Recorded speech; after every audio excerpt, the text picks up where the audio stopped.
So today's episode is a complete dream come true. I'm a total fan of Jaclyn and the Create and Cultivate business that she's built from the ground up. She and I connected a few months ago when I actually booked a session with her on the app called Intro. And honestly, she did not disappoint. She went above and beyond for me and gave me the most incredible advice during a challenging time in business. And she's somebody who honestly wears her heart on her sleeve. Today's episode is so raw and real, and she truly does take us behind the scenes of her decade-long journey in entrepreneurship. All the highs and lows, all the mistakes, all of the moments where she wanted to throw in the towel. And she also talks about how she actually made it happen. The persistence, the consistency, the dedication, the tears, and of course, all of those moments where she did actually celebrate all of the wins and the things that she did right. So if you're looking to be inspired, you're looking to go for your dream, you want to learn from somebody who knows how to do it, who's done it well and continues to do it well, not just with Create and Cultivate, but with multiple businesses, this episode is for you. I promise you are going to leave wanting to hit the ground running with whatever it is you're doing, whatever it is that you're creating. And you're also going to leave really understanding that business is messy, life is messy, and that's actually how it's supposed to be. It doesn't mean you're doing anything wrong. It just means you're in the middle of it and you have to keep on going. So let's go ahead and dive in. It's time to create a life that's better than your dreams with the I Heart My Life show. I'm Emily Williams, the founder of I Heart My Life and your I Heart My Life show host. This is your one-stop shop for all things personal development meets lifestyle. So pull up a seat, get out a pen and a paper, and get ready to learn.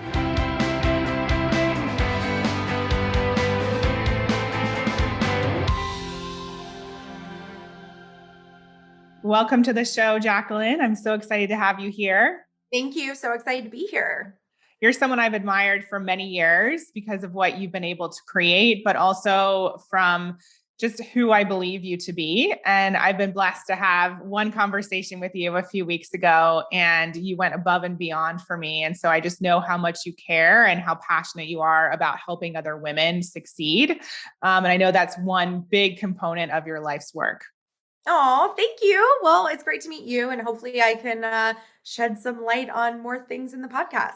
Yeah. So I always like to ask, tell us a little bit more about the story behind the success. And I know that's a little bit broad, but in particular, I'd love to know a little bit more about how you became an entrepreneur, because I know that it happened pretty early on in your life. So I'd love to know a bit more about that backstory. Yeah, for sure. So I always like to say my foray into entrepreneurship was sort of accidental. Like I definitely did not set out to start a business or run a business. I came from a family of small business owners. So I had, obviously seen my parents bring homework. My sister and I were like stuffing envelopes in the offices, like early days. And so it was just like never really on my radar. I was working in corporate in New York City, working my way up the ranks. And essentially it was around 2009 when the recession hit. And the company I was at started to like lay off people. And I knew I was sort of like on the chopping block because it was just kind of happening in waves. And the CEO at the time was like, listen, like there's this job at the same company, sister brand in Los Angeles that you can take, same salary, same position, otherwise essentially like you're getting laid off. And so I took that job as like a sign to like get out of New York, try something new.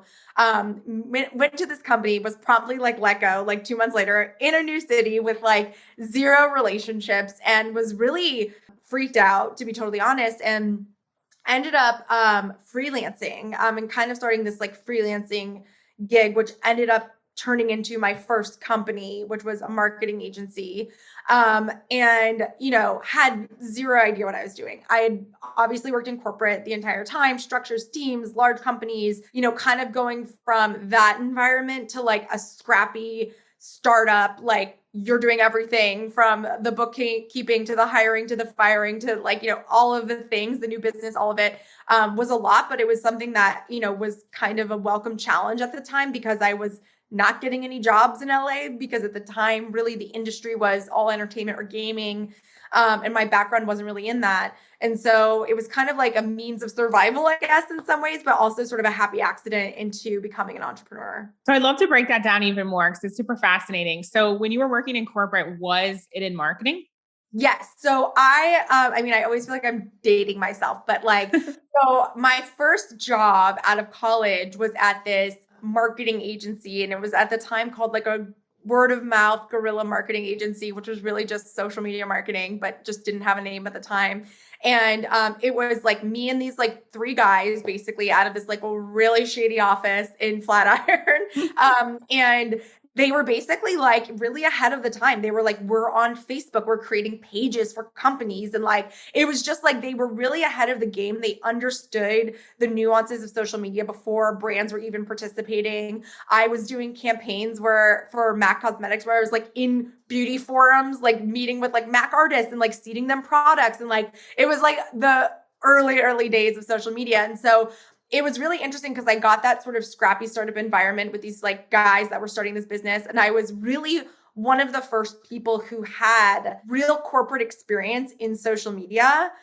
So I was able to really move quickly up the ranks. I was poached by another agency called iCrossing, and I was working with CVS and Mazda and like developing their social media strategies at the time. And then I was in-house at Interactive Corporation, which is like a massive conglomerate that owns like the Daily Beast, Match.com, now Tinder, Weather.com, whatever, like a bunch of .coms. And the job that I was like essentially let go or was transferred in from was at a company called Pronto.com, which is essentially their Amazon competitor, and was transferred then to City Search in Los Angeles, which like, I don't know if anyone remembers City Search anymore, but it was really interesting because when I got to City Search, and again, this is going to make me sound 100 years old, but I was like, guys, like Yelp had just launched. And I was like, we have a huge opportunity to go up against Yelp. Like we're legacy, they're new. Like let's turn our City Search editors into ambassadors and influencers. Like let's start like teaming up and having review. Like, and everyone looked at me like I was an insane person. They were like, no, like we do things a certain way. We've done it this way for like 20 years. And like, you're really annoying, basically. And so it was, as much as I was like laid off for, the recession and cuts and all that stuff, I was definitely laid off because I was not a personality fit at the company. Cause I was like, let's go, let's do stuff. Like, and they were just like, it's a no. So it was really hard because I felt like I had been like climbing the ladder, like doing all the right things and making all the right moves. And then all of a sudden to be like, we're good. It was really hard to hear that. Yeah. And you're so creative and you have your, what's up and coming and you love trying new things, and to have that be shut down, like you said, definitely not a personality fit. Yeah. So as you moved into freelancing, did you know exactly what you wanted to offer? And I'm curious to know, how did you start to get contracts? Yeah. So basically I sent an email out to like my wider network at that point and was like, hi guys, moved to LA and got laid off. So, just looking for some like freelance gigs or full-time jobs. Like I wasn't really even like looking, I was just like, I just want work. But I was really lucky. So my boss at the company that I ended up being transferred, like the company I was at that transferred me to the company in LA, my boss at the time was John Foley, who is now most well known as the CEO of Peloton and the founder of Peloton. So John is like an incredible mentor, was so great to work for, really like, put a lot into my thoughts and innovation and everything. And so he's the one who got me that job in LA. So when I basically emailed him too. And I was like, I got laid off. And he was like, oh my God, like I made you move to LA and now you're like laid off. So he was like on a mission to get me a client. And so he ended up getting me my first freelance client, which was called Folica. It was essentially a Sephora competitor. And basically from there, I was able to get a lot more freelance clients. And what I was really offering at the time, which was sort of like the hot thing, was social media management. So like basically creating these profiles, managing, posting content. This is when there was like one channel and it was like very, it was Facebook, and it was pretty easy, and like really working with them to build out their customer service channels through that and launch pages and things of that nature. So that's really what I was sort of doing early stage. And then it morphed into, as things were changing, like influencer marketing, event marketing, like more of the things that we started seeing coming out of that time period. And how long did you do that? So I did that freelance, I would say, for about a year. And then essentially I I was also blogging at the time. So I had a pretty well-known blog called Some Notes on Napkins. It like still exists on the internet. It's like very embarrassing. But I started blogging like 2006. And so there was like 4 of us on the internet that had blogs. And I got a lot of press around it. Like I was in Teen Vogue and I was in Allure and it was like all these like, whatever. There was like 4 of us. And so I was doing that. And so I was doing more influencer stuff as well. And I went to this event and like participated in this like event and met this girl who was like, oh, you have your own thing. Like I have my own thing. Like we should look at office space together. And having come from New York, I was like, I can't afford office space. Like what? But then being in LA at the time, we ended up finding this like really kind of amazing loft in downtown LA. And it was like $800 a month. And there was 3 of us. We had another guy that joined us too that like split it. And I was like, I can't believe we have this space. Like, this is so crazy. And it was nice because I was also new to the city. So I wanted to like get out. So we had this sort of creative space we created, and we sort of branded the space and called it No Subject. And it was like, we all worked out of it. We hosted like events during Art Walk. It was like this really fun creative space. And then eventually I ended up starting my first business with the woman that I got the space with, which was then we called No Subject the agency. And so her specialization was really like on the event side. I was really like social media and marketing side. And so combined, we started to get clients together and like ended up starting my first company kind of out of nowhere. Wow. So I had a blog too. It was called Life's Too Short to Be Subtle. It was in 2010. It was not in any magazines, but it was something. It changed my life though. And I started practicing, like I started posting what I was grateful for and just stuff about London because I had randomly moved there. And it was such a great, I don't know, I don't even know what to call it. It was just such a great outlet, I guess. Those were the best days for blogging because there was no formula. Like when it became formulaic is when I like stopped, but like mine was like, I would make these collages of like outfits and fashion and home and music. And like, it had nothing. It was really like, I mean, the first blog post, I'm like a girl in the city, like whatever. Like it was so embarrassing, but every blog was so different back then. Like it was really like authentic to the person, journaling. And then like the moment someone started taking pictures of their outfits, like everyone just went into that direction. And it obviously became something completely different. But that was sort of the best. That was like the early days. And it was sort of the wild west of the internet. It was great. I love it. So you started this business with your new friend in the city and the woman you shared the office with. And how long did you guys run that? So we ended up running it. Well, the company itself was for 7 years, but we ended up having a business partner breakup, as you do, like when you're starting companies and you kind of have no plan. That often happens. So she ended up going her own way. I ended up continuing to run the company for 4 years after that. The company changed, had a million iterations of like what it was, what we were doing, et cetera. But we really got to work with some of the best clients out there. Like by the end of it, L'Oreal, Urban Decay, Uber, Microsoft, like we had huge clients. And it was a really successful business, which was really exciting. But I ended up selling that company to Small Girls PR, which was a PR agency out of New York. And they took over basically the West Coast operations of my company and created their West Coast office. So one of the things I admire greatly about you is just your ability to make things happen. And from the outside looking in, I'm like, so you come from corporate, you start this freelance gig, you then start another business, then somehow you know how to sell your company, you know how to attract all these like top end people, you're super magnetic. I mean, how is this happening? Are you just like constantly learning? Do you have a mentor that supports you every step of the way? What does that look like? I definitely do not have a mentor. I want to say it's like I sometimes like fail upwards in ways because like when you think about like the No Subject trajectory in that business, like there were so many mistakes made with that business. Like I always say, like truly, I felt like that was getting my MBA and being a business owner because like any mistake I made, 100%. And it really taught me, that business really taught me how, the business of business versus the creative and selling, which is what I was always really good at. Like that's what I came from, was the strategy, the creative, and obviously being able to sell things in. The actual like invoicing, ops, like scaling, like processes, like not great at. Like I was like, everything's in my brain. I don't know how to, like, I'd rather just do it myself. I don't know how to teach people. Like I can't do any of that stuff. So that was a major masterclass. And like, when I say that, it was like very painful. Like, it was really hard. I definitely, taking over the company by myself was like super challenging when we had employees, like everyone, like lawsuits, like it was intense, right? Like, so, and it's like, you make a lot of mistakes and you learn a lot about it.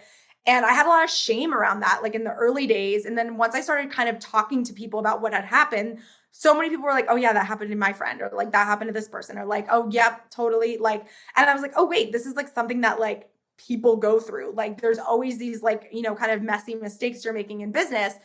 And that was really how Create and Cultivate started. So basically, like, by wanting to have a community of entrepreneurs and women and freelancers and stuff that were kind of going through the same thing, I started Create and Cultivate, of like getting women together. It was never intended to be a business. It was more just like a community building thing. And like, I knew how to throw events, and I wanted to kind of just see, like, can we do cool things through the agency? And like, that took on a life of its own and really kept kind of parallel pathing to the agency.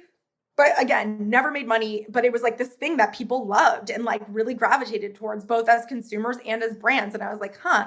And it got to the point where it was really interesting, because the small girls conversation, and like, this is what I always say, like, it was like selling your company and figuring things out. It wasn't so straightforward. Like, it took a while for us to get there, because they were sort of like, listen, like, we need an LA office, like, for this client we have, and like, we love you, and like, we do the same things, and like, we had thrown each other business throughout the year, and like, we don't want to compete with you necessarily, but like, what's your deal?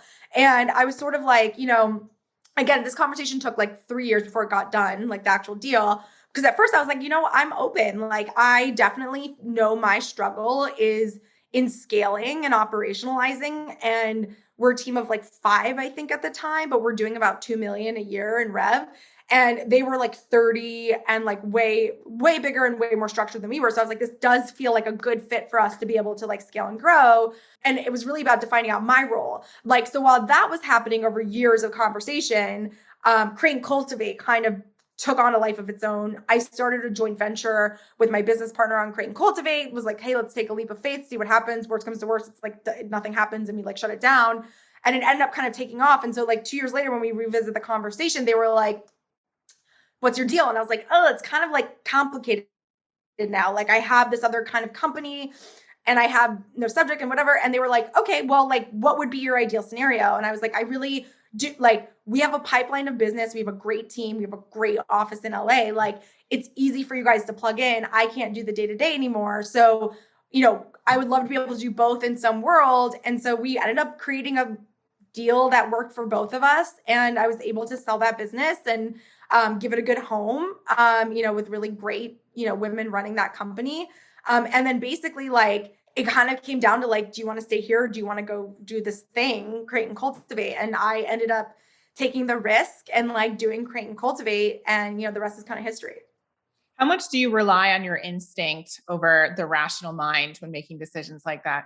I am like instinct all the way, because I also just like feel pulled in certain directions sometimes in my life, where I'm like, oh yeah, I got to go do this. Like, I got to see it through. And I think I can make this work. And so I think for me, I'm like very much follow my gut and make things happen. And if they don't work out, I always am like, that happened for a reason, like, so that's kind of how I think about it. Same. So I'm curious to know, I know when I started I Heart My Life, I wanted to get into events as well, a little bit different than, Create and Cultivate. But my first event was at this random pop-up shop in Richmond in London, England. It was Lululemon, and Lululemon was just coming over to the UK. And I think I had 6 people there, and we talked all about the wheel of life and like personal development. So what did Create and Cultivate look like from the beginning? What was that first event? Totally. So the way it sort of happened was the Ace Hotel in Palm Springs had reached out to us, and like, I had known their team, and they were like, hey, like, we're looking for programming on weekdays, to get people to book rooms and be down here. Obviously weekends are good, but like, we're trying to figure out something. Is there anything you guys would want to do?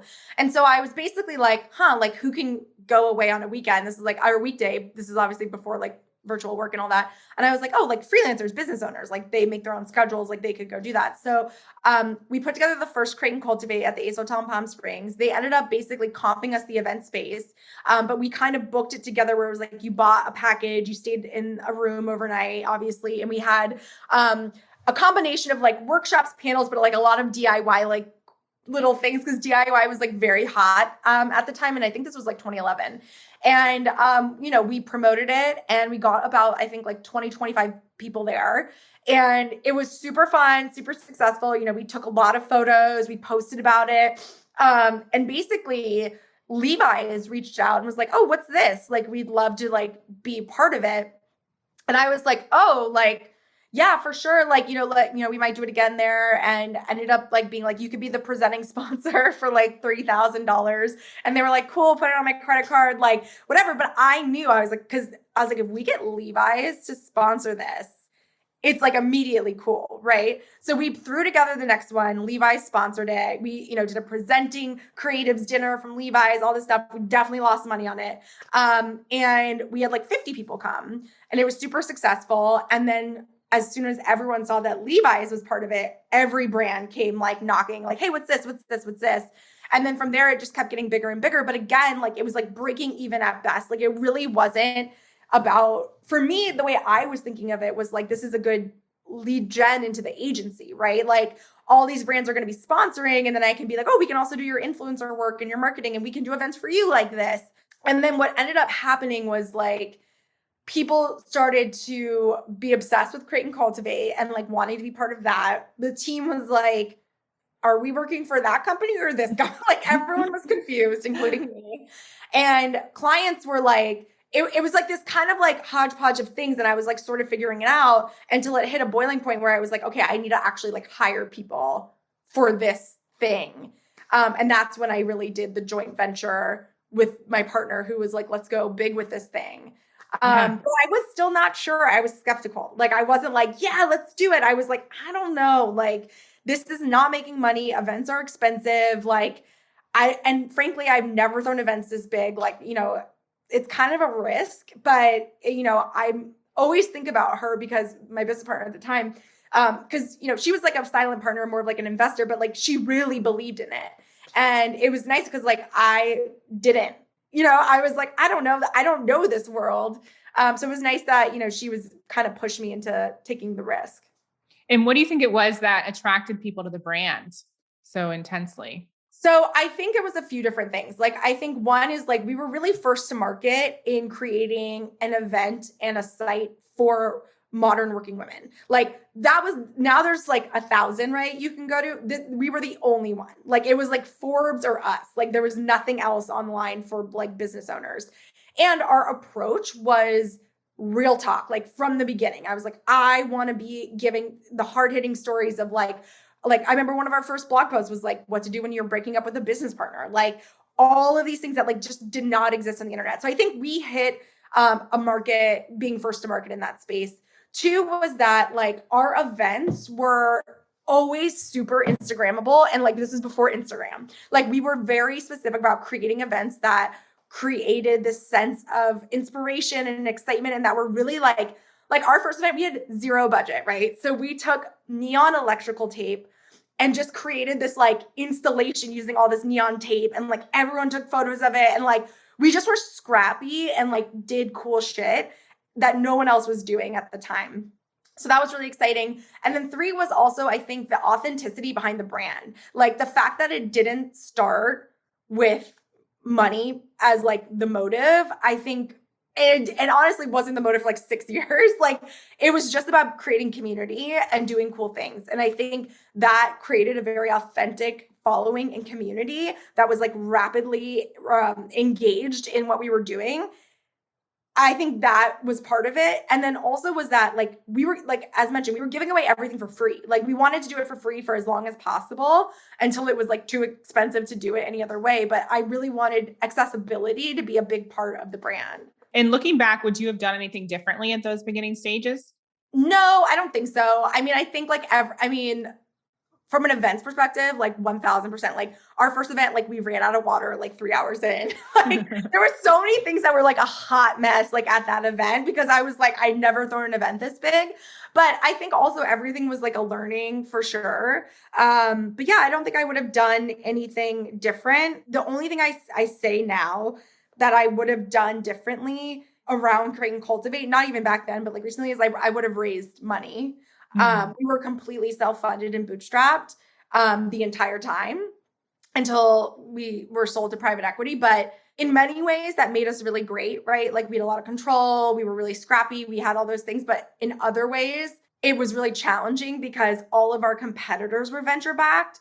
And I think people thought we were venture backed. And so, like, from both sides, it was like a very scrappy small team doing things up until like literally we sold. But like, it was, we could have grown much faster had we brought on venture capital. But at the time, when we were starting and doing all these things, like that wasn't a thing. Like women weren't raising millions of dollars at the time. And if they were very tapped into Silicon Valley and not like a random girls event that was like trying, like people would have laughed at me if I had tried to raise money for Create and Cultivate when we were like growing, Yeah. towards the end, it was different, but it was like during those early stages, like, I would have been laughed out of rooms for sure. And what was the year that you started? I mean, the first Create and Cultivate was 2011. So it's Wow. like Yeah. a long time ago. And then the first one where we were like, okay, this is like a business, we're going to like approach it, was probably like 2015, 2016. Wow. So yeah, I came across the brand probably around 2018, 2019. So Yeah. much after that. And so what we see from Create and Cultivate now is, you have celebrities on your stages. It's super polished. Like obviously you've been the face of the brand for a while. And so I'm curious to know, getting back to that conversation about around being magnetic and attracting people, how did you start to attract celebrities and get them on the stage and get them on your podcast and build those relationships? Yeah. So early days, it was like a lot of cold emails. And I was like cold emailing everyone I knew. I was lucky that I had the blog and like that influencer little like into that community because I was able to get a lot of that talent in the door easily because I knew them. And I remember like one of the first big gets that we had was at our Chicago conference. Garance Dore, who's like a big blogger, like old school. And I like had emailed her team so many times and like finally she said yes. But I think what we were able to do was our approach was a few different things. One was we were approaching celebrities, which at the time was very novel as like entrepreneurs, not just celebrities, right? Like we were really approaching it as like, this is an entrepreneurial conference. Like this is not a fan conference. Like these are women who want advice in that way. And again, this was like 2015, 16. And like no one had really looked at celebrities in that light, but they were all trying to get into that world. So it was kind of a really good time to have that positioning. And two, we provided a really white glove experience because we obviously couldn't afford to pay people. So we were like, we will, set up a pop-up shop for you. We will like, make sure that you have like good press on site. Like we'll make sure like your experience is really seamless and that you're getting as much out of this as we're getting out as much as having you here. And really like the way I say it, it's like, it only takes one big name to waterfall into other names. And that big name for us was Jessica Alba. We had been chatting. Honest Company had reached out to us to sponsor. And this was 2017. And we were like, great, amazing. Like, I was so excited. They were like such a cool brand. And their team, we're going through all the logistics and things like that. And their team was like, what do you think about having like Jessica speak? And we're like, yeah, like we're on board. Like we will make this happen. And I was just like blown away by that, which was so exciting. And then essentially from that, I was able to go to like Rachel Zoe's team and I was like, hey, Jessica Alba's speaking. And I had a relationship with Rachel through my previous company. And she was like, oh, amazing. Like, I know Jessica, I know you. This feels like a good thing. Rachel spoke. And then Rachel was like, oh, my friend Jen Meyer should speak. And like Jen Meyer was like interviewing her. And then randomly, like one of my friends was like, oh, I am connected to, Nicole Richie. Like it all kind of spiraled from there because they had a good experience on site where they were like, we're seeing a return on our, kind of investment in speaking. And therefore, that world is very small in the same way the influencer world is small, in the same way the marketing world is small. And people were like, it's a really good experience. And like, we got a lot out of it. And so that was how we were able to keep that momentum going. And like, from that time, obviously so much has changed because after like, I would say the first 2 years, it was like, I couldn't even believe the people we were getting to speak. Like it was so insane. Like, and it was always me like negotiating on my own, like, hi, like and like literally battling agents who like did not want their clients to do this, like being like, no, she needs to do this. Like, and basically then it got to the point of saturation where there were so many places for celebrities to speak. That became the new norm. And then like it changed, you know? So we were lucky because again, we were first to market in creating that type of experience. So amazing. Yeah. When I first came to Create and Cultivate, I saw Jessica Simpson speak, and that was so huge for me because I always loved her and admired her so much. I was just blown away. A good example of the Jessica Simpson story. So Jessica Simpson's brand was a client at my first company. Like, so the company that owned her brand, like we worked with them. We did influencer campaigns for Jessica Simpson. And I like obviously kept that email. And then afterwards, when I had emailed her team for 4 years probably and been like, just checking in, would love Jessica. And then basically finally they're like, she has a book. And like, she has something to talk about, you know, like, cause they really wanted, obviously she's had her $1 billion business forever, but they're like, she wants something to like stand on, which makes sense. And we made it happen. And it was like, I had been in touch with that team for 5 years before that happened. I had been emailing Martha Stewart's team for like at least 7 years. Like, wow. And just had followed up. Cause it's all about the timing, you know? So it really is one of those things where like, just keep following up and like be persistent and like, it'll happen at the right time. Beautiful. So that leads me to my next question. So we've described a lot of the successes, you know, the bright, shiny stuff that was working well, that people were attracted to. We all know behind the scenes as a business owner, you're doing so much. There's burnout, there's stress, there's follow-ups for 7 years. So talk to us a little bit about your decision to eventually sell Create and Cultivate, and what was the reason for that? Yeah. So, I mean, for us being a self-funded business, like a high growth self-funded business, like the natural trajectory is either to go raise money or sell. And we were in a position where we didn't necessarily need money, but we did need a larger org to absorb us to get to that next level and provide sort of that larger framework that we would need to grow and build. And we had built something that was really unique and that was really complementary to a lot of different businesses. So we had in early 2020, basically had conversations with really big media players about taking on Create and Cultivate. So exciting, like lots of synergistic, you know, kind of opportunities. And then COVID. And we're like, oh my God, coming off our best year, our best Q1.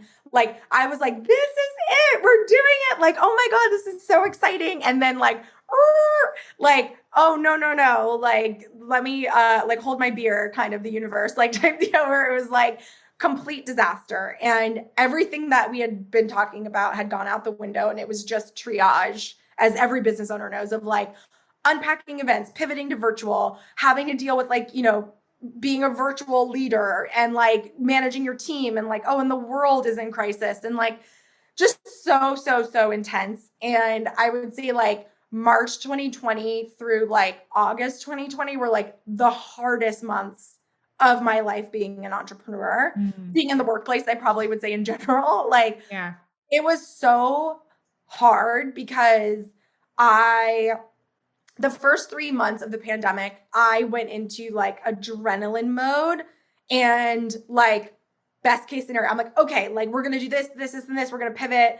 And, you know, my team, like luckily I had a really strong executive team, you know, in my mind, I was like, we'll be back to events by summer. So it's fine. Like, we'll do this. And then, you know, they were like, we got to plan for if we're not, you know? And I like had such a hard time, like truly mourning the fact that like the company that I had that was like absolutely crushing it and like finally getting to that place where it was like on it, like doing its thing is no longer that.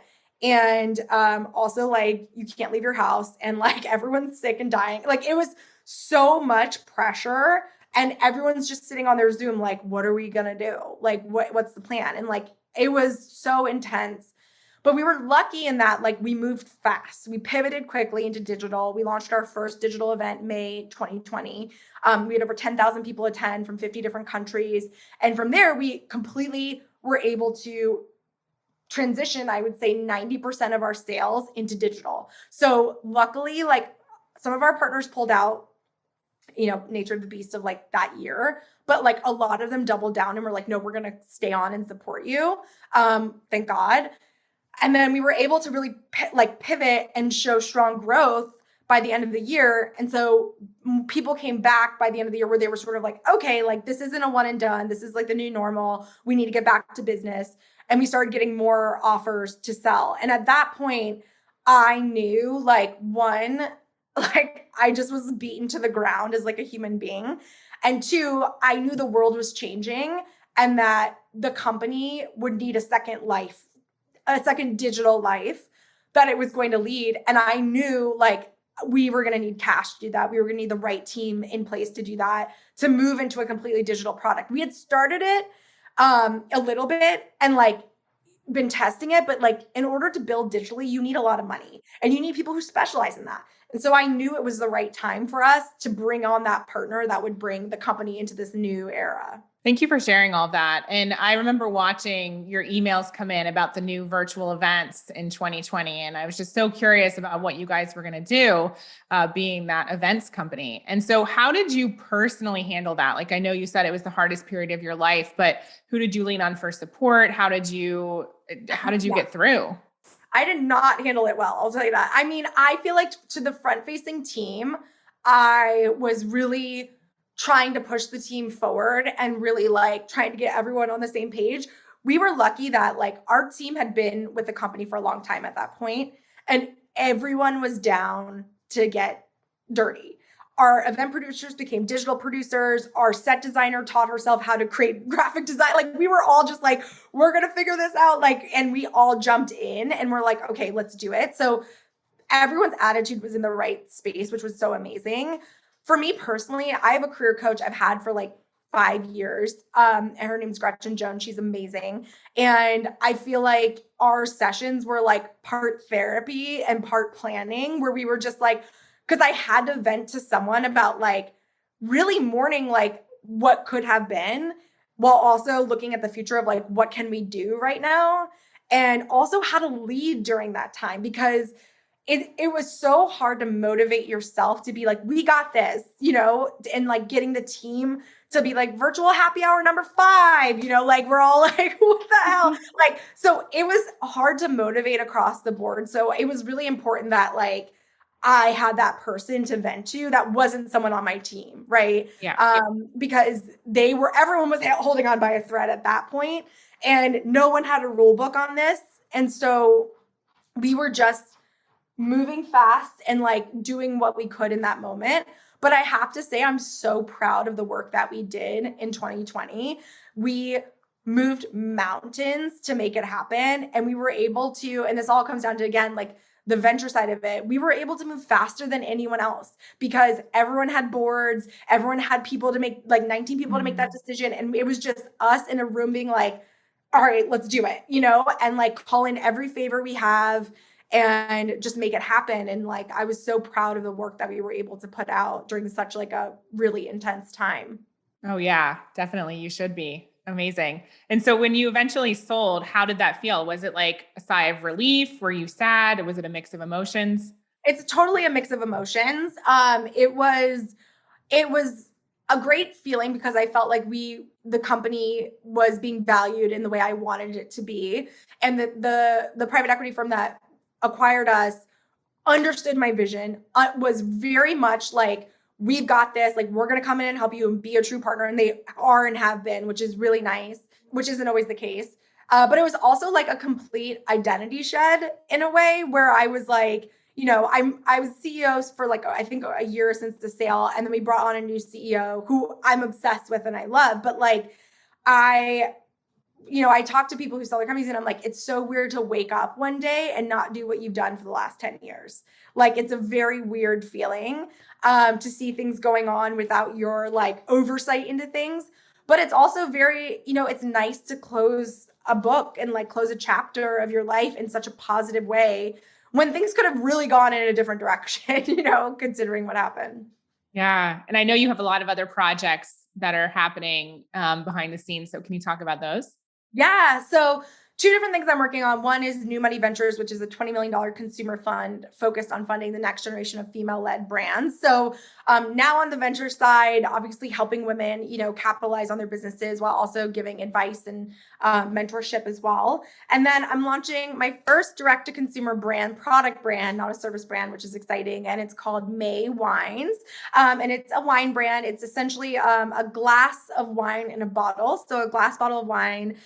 It's really came about after the pandemic where I was drinking so much, like truly a bottle of wine a night. And, was also trying to get back into that moderation side of things and really just found myself like opening a bottle of wine, leaving it in my fridge, forgetting about it, pouring it out, spending a lot of money on it, and really wanted to create like a really beautiful and aspirational experience with like a glass of wine. And so we're really excited about it. We're launching that as well as a membership around it. So if you want to be a part of our membership, you get monthly shipments, but you also get a surprise and delight curated element from like some of our favorite startup brands. So we have partnerships with like Otherland Candles and Ceremonia. And so you get to test and try cool products as well. Yeah, we're launching with Pinot Noir, Sauvignon Blanc, and Rosé. So it's very exciting. That's amazing. We'll link all of that in the show notes. I'll get the URLs from you. Yes. I'm curious to know, what would you say are your top 3 keys to your personal success?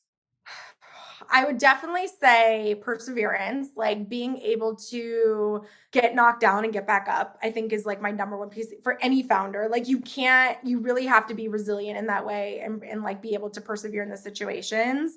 2, I would say is like the human element. I always say, in my book, Work Party, I always say be a fucking pleasure to work with. But like the reality is like, that's really true. Like at the end of the day, like everyone on the other end of that email is a human trying to do a job. And so I think when you approach things in that way with like a problem solving hat to make sure everyone feels like they're getting something good from a situation is the best way to approach it, which is why I think I've had really longevity with clients and partners, is that that's my approach to it, is not so, per the contract, like sometimes you have to lean into that, but sometimes it's just like, all right, let's help each other out in this situation. And then 3, I would say is cultivating a really good team around you. I have employees that have worked for me at my first company, at my second company, I'm still friendly with. We, recommend each other, we hire each other, whatever. And I think creating that network of good people around you, and when you find those good people, like whether they keep working for you or not, like maintaining those relationships in that network is really key. And what are you most proud of? I would have to say selling to companies has been like a real feat, especially as like a self-funded business. It's very rare. So I would say I'm definitely the most proud of those 2 sales. Yeah. Amazing. So the final question I always ask all of our guests is, what is one way that people can create a life that's better than their dreams? Because I feel like we all have plans, but you're the perfect example. Life can take us in very different directions and things can actually turn out better. What do you think is one way to do that? I think you have to stop comparing yourselves to other people. I think we live in such a world, and I'm guilty of doing this too, of like, oh God, okay, she's on the cover of that magazine. Oh, she sold her company for $50 million. She raised $2 million. Like, why am I not doing that? Why isn't my company not growing fast enough? And the moment I just kind of stopped looking at everyone else, and like my friend Maxie always says, there's a reason why horses race with blinders. Keeping your eye focused on your own personal success and what success means to you and what that looks like. And that could be financial, that could be, time with your kids, that could be whatever it is to you. And getting to that goal is the most important way to create a life you love. Because if you just keep moving the goalpost, you'll never be happy. And do you take time to like feel grateful for what you've experienced or celebrate? Like, what does that look like for you to stay, and stay focused on you? Yeah, now I do. I would say I didn't for like 8 years. I was just grinding it out. Yeah. And I still look back and it was really intense, but I loved every minute of it. I wouldn't have been doing it if I didn't. But now for me, I'm just in a different place where I can take time to hang with my dogs, see my friends, do podcasts, like be part of different, communities, mentor. I do a lot of mentoring on Intro, which is this app where you can like book experts. And I love it. It's like my new favorite thing to do. I just love chatting with people and getting to hear their stories. And like, that's something that I would have never had time to do So now it's a different phase of my life where, success means different things. Yeah. And I love that you plugged intro because that's how we connected. Yeah. We had such an incredible session. You were so generous with me. And I'm so grateful that, I followed my heart and booked that because I've always admired you so much. So thank you for that. Yeah. And where can people, now we're friends. And where can people find you online? Yep. So I'm at Jaclyn R. Johnson on pretty much every platform. Very embarrassing on TikTok. I kind of try to do it. And then you can also follow at Create Cultivate, at Work Party, which is the podcast that I do, at Drink May, which is the wine line. And you can use podcast 10 as a code for 10% off. Oh, amazing. Thank you. And I love how you call yourself a multi-hyphenate. Yeah. I think that's perfect. I feel like it's the new way of the world. Everyone has their hands in a lot of pots. Mm-hmm. Thank you so much. I'm so excited to see what's next for you. I'm sure that you know this, but you are so exceptional. I can't even stress that enough. Just hearing your story and everything that you've been through and everything you've been able to create, all the people you've attracted. I don't even know how you do it. So I just want you to know, I think you're so exceptional. And I know that you're really just getting started. There's so much more. Thank you so much. That's so nice to hear. I really appreciate it. You're welcome. Thanks, Jaclyn. Yay. Thank you. I hope you enjoyed this episode of the I Heart My Life show. Now do us a favor and tell people about this episode. It's truly our duty to make sure that the I Heart My Life movement is spread far and wide. The truth is, life can be challenging, but it is possible for all women to love themselves and their lives. And while you're at it, send a link to this episode to 3 of your friends today, or maybe even post it on social media. Use the hashtag IHeartMyLifeShow. That's hashtag IHeartMyLifeShow. And if you'd like to help me personally, then please rate and review this podcast on Apple Podcasts. Give us some stars, cheer us on, and leave a review because believe it or not, that stuff actually really does help. And I read all of them. Please remember everything you desire is meant for you and possible. Keep showing up, taking action, and believing in your dreams.